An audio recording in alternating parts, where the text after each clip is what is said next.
안녕하세요. 시공박의 세금상식 한광석입니다. 예.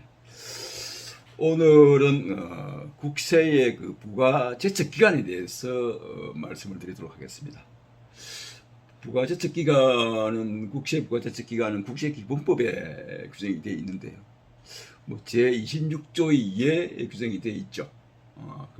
통상의 경우 여러분 뭐 부가제척 기간이라 하면은 형사소송법에 규정되어 있는 여러분 공소시효 잘 알죠? 공소시효는 뭐 보통 사형 같은 경우에는 뭐 15년, 무기징역이나 무기금고 같은 경우에는 15년, 기타 이러한 기간이 경과함으로써 이 공소시효가 만료가 되면은 처벌할 수가 없죠. 그와 마찬가지로 국세, 세금에 대해서도 국세기본법에 국세의 부가제척 기간이라 해가지고 국세 외국은 납세자를 권리를 보호하기 위해 가지고 국세 부가제척 기간이 정해져 있습니다. 그러니까 기본적으로는 5년이고 여기에 거래 같은 경우에는 7년을 규정하고 있습니다. 보통 보면은 이제 이 5년이나 7년을 규정하고 있는 게 국세를 부과할 수 있는 날로부터 5년 또는 여객거래 같은 경우는 7년을 이렇게 규정을 하고 있는데, 네. 국세를 부과할 수 있는 날은 또 국세기본법 시행령에 규정이 되어 있습니다. 보면은 통상의 경우 즉 뭐 신고하는 국세 같은 경우에 뭐 예를 들면은 소득세 같은 경우에 5월 31일이 과세기간이 종료가 되죠. 그럼 그 다음날 6월 1일부터 계산해서 신고를 한 국세 같은 경우에는 6월 1일부터 계산해서 5년이 경과하게 되면은 실제적으로 국세 부가관세에서 세금을 부과할 수가 없죠. 그러니까 부가제척 기간이라는 것은 국세를 신고하는 경우, 뭐 또 무신고의 경우 이렇게 뭐 여러 가지 경우가 구분이 되어 있는데, 뭐 신고하는 국세 같은 경우에는 기본적으로 5년을 규정하고 있고 여객거래의 경우에는 7년으로 규정을 하고 있습니다. 여객거래라면 여러분들이 조금 뭐 생소한 용어일지 모르겠는데 즉 여외 국제거래와 관련된 거, 국제거래가 국내의 거래가 아니고 국제거래 및 거래 당사자 양쪽이 거주자인 거래로서 국외에 있는 자산의 매매, 임대차, 또 그리고 국외에서 제공하는 용역과 관련된 거래, 이러한 것들을 여객거래라고 할 수 있습니다. 이러한 여객거래 같은 경우에는 국세를 부과할 수 있는 날로부터 7년이 국세를 부가제척 기간이 되겠습니다. 그러니까 신고하는 국세인 같은 경우에는 신고하는 국세의 신고 기한에 또는 신고서 제출 기한에 다음 날부터 계산을 해서 계산을 하도록 하고 있고, 종합부동산세나 인시세 같은 경우에는 납세 의무가 성립한 날을 기준을 하고 있습니다. 그러면은 종합부동산 같은 경우에 납세 의무가 성립했다 그러면은 종합부동산의 경우에는 보통 6월 1일 기준으로 해가지고 그 재산의 소유자에게 과세를 하도록 하고 있죠. 그래서 이러한 종합부동산이나 인지세의 경우에는 납세 의무가 성립한 날을 국세부가제척기간의 기산일로 규정을 하고 있다라고 할 수가 있겠고, 그리고 원천징수 의무자 또는 납세조합에 대해서 부과하는 국세의 경우에는 법정 납부기한의 다음 날로 규정을 하고 있고, 그리고 가세포순 신고기한이 법정 납부기한이 연장이 되는 경우에는 그 연장된 기한의 다음 날로 규정을 하고 있습니다. 그러니까 연장이 된다는 것은 뭐 국세청에서 임의로 납부기한을 신고기한이나 연장을 하는 경우가 발생할 수가 있죠. 갑자기 뭐 재난을 당했다든지 재난 선포 지역이라든지 이런 것들은 예를 들면은 소득세 납세기 신고기한이 기본적으로는 5월 31일로 규정을 하고 있는데 한 달 또는 뭐 2달을 연기를 했을 경우에는 연기한 그 다음 날을 국세 부과의 제척 기간이라고 할 수가 있겠습니다. 그리고 공제 감면 또는 비과세의 경우에는 그 의무 분리행위 사유가 발생한 날에 해당 공제 사유와 징수할 수 있는 사유가 발생한 날을 기준으로 국세 부과의 제척 기간을 기산을 하고 있다라고 할 수가 있겠고요. 그러니까 다시 한번 말씀드리면 국세 부과의 제척 기간은 기본적으로 신고한 경우에는 기본적으로 5년, 그리고 역외거래의 경우에는 7년을 규정을 하고 있는데 이러한 그 신고 의무가 주어진 세금을 실제적으로 신고를 하지 않았을 경우 무신고의 경우에는 국세를 부과할 수 있는 날로부터 7년을 규정하고 있습니다. 7년. 그러니까 기본적으로 종합소득세나 부가세를 예를 들면 법인세나 이런 것들을 신고를 하지 않았을 경우에는 무신고일 경우에는 7년 동안 평온무사하게 납세가 이루어지지 않았다면 국세청에서 세금을 부과를 할 수가 없는 것이죠. 그러니까 부가제적 기간이 경과함으로 인해 가지고 국세의 징수권이 결국은 국세 부가제적 기간이 경과함으로써 국세를 부과할 수 있는 어떤 효력이 발생이 정지가 된다고 할 수가 있겠습니다. 근데 이게 우리가 기본적으로 뭐 신고행 경우 그리고 무신고의 경우 뭐 이렇게 또 부과를 규정을 하고 있는데 뭐 사기나 기타 부정한 행위로 국세를 포탈한 경우에는 또 그 기한 규정을 좀 더 엄격하게 규정을 하고 있죠. 그러한 경우에는 국세를 부과할 수 있는 날로부터 10년을 규정하고 있습니다. 10년. 그러니까 사기나 기타 부정한 행위로 국세를 포탈한 경우, 그러니까 고의적으로 결국은 세금을 납부를 회피하기 위해서 탈세를 한 경우에는 10년을 규정하고 있고, 역외거래 같은 경우에는 15년을 규정을 하고 있습니다. 그리고 요즘 뭐 상속증여세 같은 경우에는 그 부가제적 기간이 또 따로 적용을 하고 있는데, 상속증여세는 국세를 부과할 수 있는 날로부터 10년을 규정하고 있습니다. 일반적으로 신고 납세하는 국세는 보통 뭐 신고했을 경우에는 5년 규정을 하고 있는데, 상속증여세 같은 경우에는 10년으로 규정하고 있고, 납세자가 상속증여세 같은 경우 부정행위라든지 또는 거짓 또는 누락을 해서 신고했을 경우에는 실제적으로 상속세 부가제적 기간이 5년 더 연장이 돼서 15년을 부가제적 기간으로 정해놓고 있습니다. 그러니까 실질적으로 이 상속증여세는 부가제적 기간이 10년 또는 뭐 15년이기 때문에 상당히 납세자의 입장에서 보면은 국세를 부과할 수 있는 기간이 길기 때문에 만일에 조세를 회피를 했다든지 할 경우에는 조금은 좀 불안한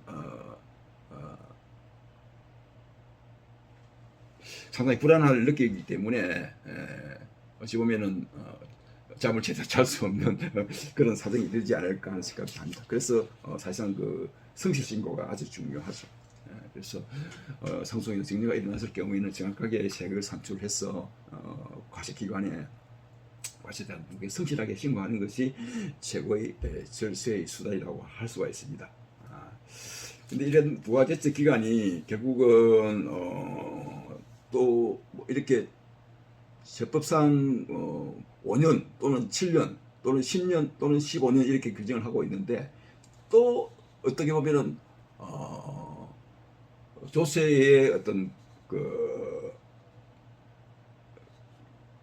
맹의를 조세를 회피하기 위해 가지고 한 경우에는 그 사실을 안 날로부터 또 1년 이내에 그 국세를 부과할 수 있는 그런 또 규정이 있기 때문에 참 납세자로서는 뭐 또 이해가 안 되는 부분이 있을 수 있긴 한데 상당히 뭐 주의를 요한다고 할 수가 있겠습니다.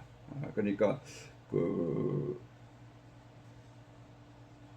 상속 증여가 같은 경우에는 그것을 안 날로부터 1년 이내에 상속세 또는 증여세를 부과할 수가 있는데, 이러한 경우에는 상속인이나 증여자가 사망한 경우 또는 포탈세 산출의 기준이 되는 재산가액이 50억 이하인 경우에는 실제적으로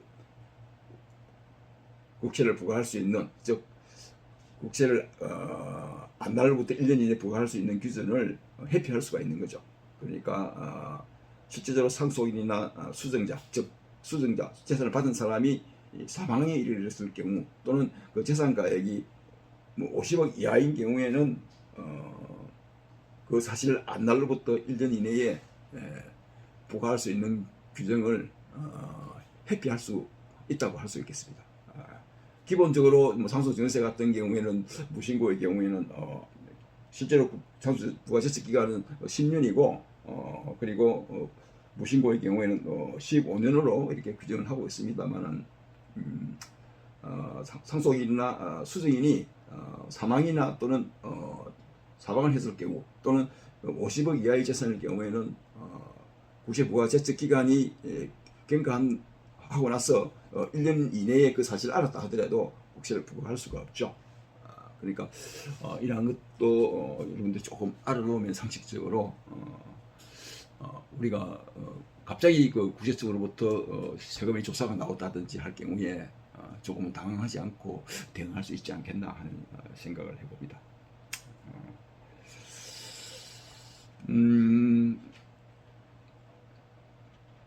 그리고 실제적으로 또 국세청의 부가 결정이라든지 또는 어떤 그 세금 부과할 수 있는 게 이의신청 그리고 심사청구라든지 심판청구 또는 감사원법에 따라서 심사청구 또는 행정소송법에 따라서 소송에 의한 판결, 결정이 일어났을 경우에는 실제적으로 결정 또는 확정 판결이 난 날로부터 1년 이내에 조세를 부과를 할 수가 있죠. 뭐 그렇게 상시하게 그러니까 자주 일어나는 뭐 사건은 아닙니다만은 이의신청이나 심사청구, 심판청구, 뭐 감사원법에 따라서 심사청구가 일어난 경우, 이러한 경우에는 확정 판결일 또는 결정일로부터 1년 이내에 국세를 부과할 수 있기 때문에 국세청 국제부가감수에서는 이런 사실을 인지를 했을 경우에는 1년 이내 반드시 부과를 해야 됩니다. 그런데 1년 이내 부과를 하지 않고 1년이 경과됐을 경우에 즉 부가제척 기간이 경과해서 국세를 부과했을 경우에는 그 부가 행위 자체가 무효화가 될 수 있는 거죠. 그러니까 보통 우리가 조세 시효를 결적 부가제척 기간이 경과해서 국세를 부과할 수 없는 입장이 되면은 그걸로 인해서 안에 있는 내부 담당 공무원이 징계를 받거나 하는 경우가 더러 발생하기도 합니다.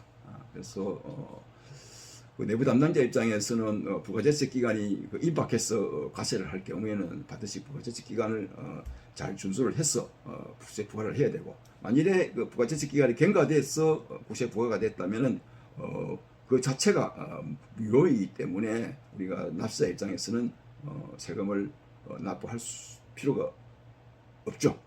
그렇죠. 그래서 그러한 것들 국세 부가제척 기간이 경과가 되었느냐 안 됐느냐를 잘 살펴볼 필요가 있고요. 근데 근본적으로 보면은 조세를 회피하기 위해 가지고 이 국세 부가제척 기간을 회피했다면은 조금은 납세 의식에 문제가 있죠, 그죠? 그래서 우리가 국세 기본법에 납세 국세 부가제척 기간이라는 게 뭐 이렇게 기간이 뭐 설정되어 있습니다만은 신고 기간 이내에 납세를 성실하게 납부하는 것이 민주주의 국가에서 또는 그 민주에 깨어 있는 시민 의식이라고 할 수가 있겠습니다. 그래서 납세가 좀 어려워도 그리고 세금을 납부를 하는 것이 깨어있는 시민으로서 마땅하다라고 할 수가 있겠죠. 자, 이게 이제 국세기본법 26조 2의 국세 부가제척 기간이 뭐 정해져 있는데 아까 말씀드린 것처럼 그 형사소송법에 규정되어 있는 뭐 공소시효 기간 예를 들면은 사망일 경우 25년, 무기징역 같은 경우에 15년 뭐 이렇게 정해져 있는 것처럼 국세에도 부가제척 기간이라는 게 있다라는 것 정도로 여러분들이 이해를 하시면은 되지 않겠나 하는 생각을 해봅니다. 예. 지금까지 시공박의 세금 상식 한광석이었습니다. 다음 시간에는 혹시 부가제척 기간 관련되어 있는 그 소멸시효에 대해서 잠시 또 말씀을 드리도록 하겠습니다. 지금까지 시청해 주셔서 대단히 감사합니다.